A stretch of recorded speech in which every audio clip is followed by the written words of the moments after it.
Steve Bannon just spoke in New York City after being released from federal prison this morning. Here's some of what he had to say. Well, I think you can see today I'm far from broken. I've been empowered by my 4 months at Danbury Federal Prison. Why was I empowered? Because I was able to listen, to observe, and to learn from working class minorities, young African American men and Hispanic men, and yes, Puerto Rican men, about what their lives are and what the queen of mass incarcerations, which is what they believe that Kamala Harris is. She refuses, and she has refused as border czar, to commence any mass deportations of illegal alien or illegal migrant criminals. CBS News congressional correspondent Scott MacFarlane joins us now on the phone. Scott, you listened to Bannon speak to the press a few moments ago. What stood out to you about his comments? A few different things. First of all, this didn't happen in a vacuum. He is released from prison 7 days before the election, which has been a pretty vicious, visceral fight. And in the process, Donald Trump has one of his most vicious fighters back on his side and out there in the public space. Steve Bannon, when pressed by CBS News, says he isn't going to encourage former President Trump to address the nation at 11 p.m. on election night to, quote, explain where the vote is.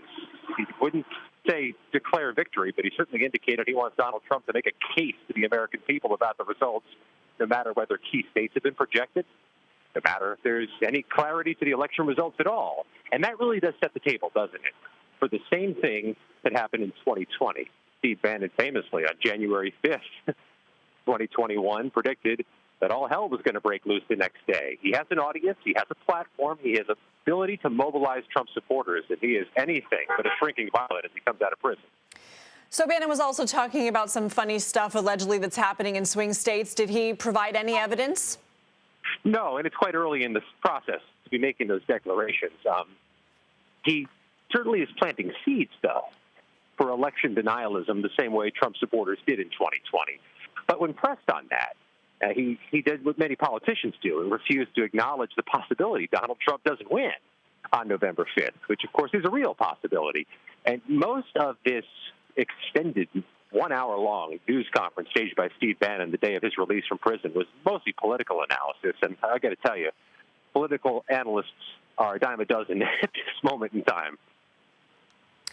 Scott, you mentioned that Bannon is one of Trump's most vicious bulldogs. Can we see him out campaigning for Trump this week, just sticking to his podcast? You also mentioned that he has an audience. Is he an effective surrogate when it comes to undecideds, that crucial voter bloc that both campaigns are trying to get?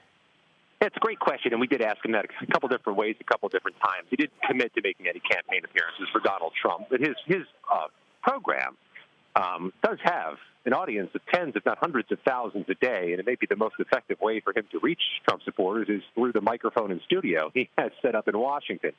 Didn't rule that out, but he has said he talked to former President Trump today and that Donald Trump listened to his show this morning. He has the former president's ear, but I think more impactfully, he has the ear of Trump supporters, the foot soldiers who are out there trying to mobilize voters, and he has 7 days to try to affect this election. Bannon is still facing a separate case in New York. What can you tell us about that? That's a local prosecution, which mirrors his former federal prosecution, the one for which he was pardoned by then-President Trump, accused of fraud, of bilking investors out of some amount of money under the pretense of using it to build a border wall. He, of course, is challenging that accusation, and it is set for a trial in New York City. It was originally going to be with the same judge who handled Trump's New York fraud case, but that has since changed. That judge now has other commitments. But this comes to a head as early as December.